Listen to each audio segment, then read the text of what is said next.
Hello students, this is Mrs. Holler. Today we are going to discuss food webs. But what are food webs? You may have heard of the term food chains before in other classes. This is an example of a food chain.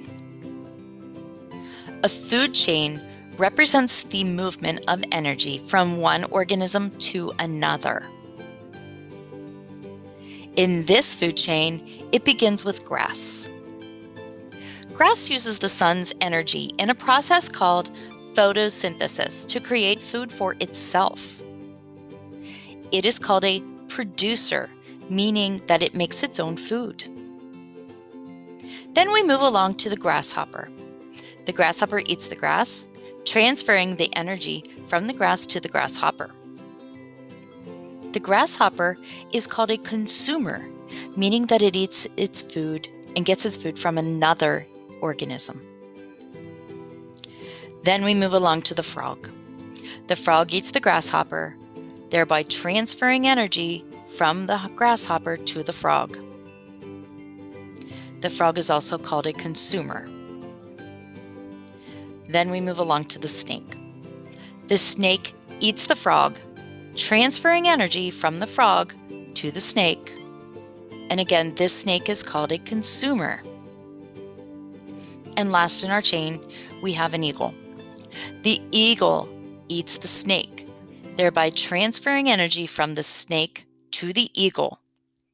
The eagle is also a consumer. It has no known predators, however, which means that it is at the top of the food chain. A food chain is just one example of how energy moves within an ecosystem, though. Food webs show the many ways energy can be transferred within an ecosystem. Here is an example of a food web that could occur right in your backyard. As you can see in this food web, we begin with the producer, the grass. However, just like you and I eat multiple kinds of food, there are animals that can eat multiple kinds of other animals or organisms. In this case, we have rabbits, ants, and grasshoppers all eating the grass. But from that point, it goes a little different in different directions. So for example, if we're referring to the grasshopper could be eaten by a frog.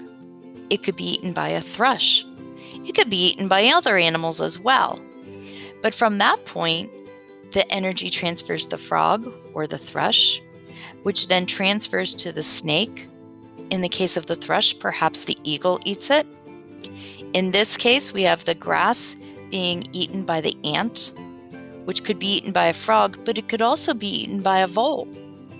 The vole could be eaten by a fox, by the eagle, or by the snake, which is then eaten again by the eagle. So as you can see, a food web gets complicated. Not every organism only eats one kind of food.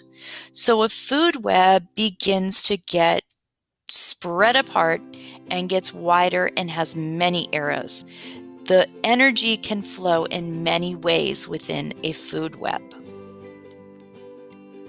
As you can see here, energy moves up the food web from the producers to the consumers. Once the energy hits the top of the chain, however, it is not done.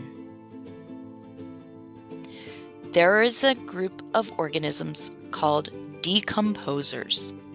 Decomposers feed on dead organisms to move energy. They move the larger organisms into much smaller, simpler pieces that are then returned to the earth. That then provides more nutrition or energy to the grasses and other producers, and then the cycle continues again. So as you can see here, this is an example of a food web, complete with the decomposers that bring the top of the line all the way back down to the producers. Again, the white arrows show the transfer of energy. This was an example of a food web in our own community, such as in the backyards of our small town in Virginia.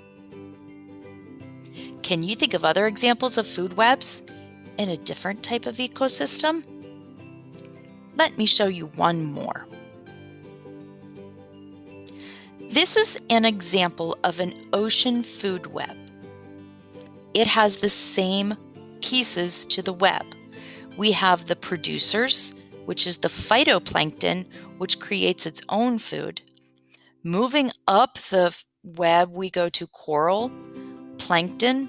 From there, it moves on to smaller fish, perhaps sea turtles and rays, octopus, and then it moves up until the top of the food chain, which are the moray eels, the whales, and the sharks. However, at the top of the food chain, we are not done.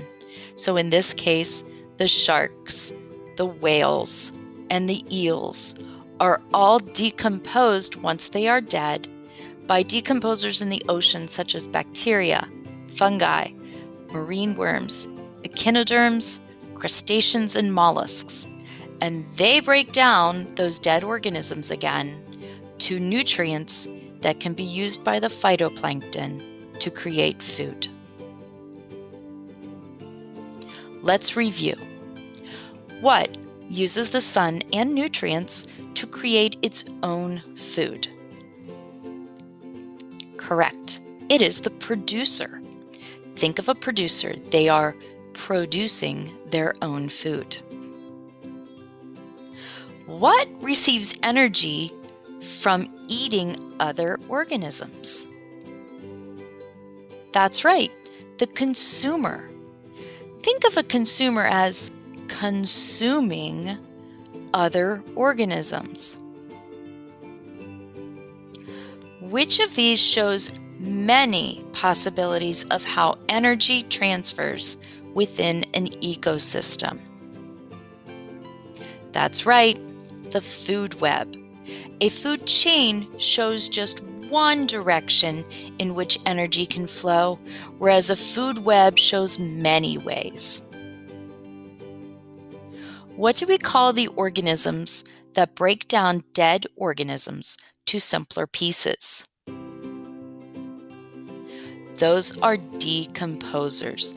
They are decomposing, breaking apart dead organisms into smaller, much simpler pieces that can then be used again by the producers to create food.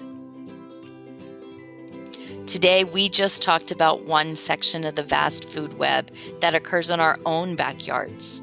However, if you think about it, in our backyards, there are many, many, many other animals that we can find here in our small town in Virginia. How would they fit into this food web?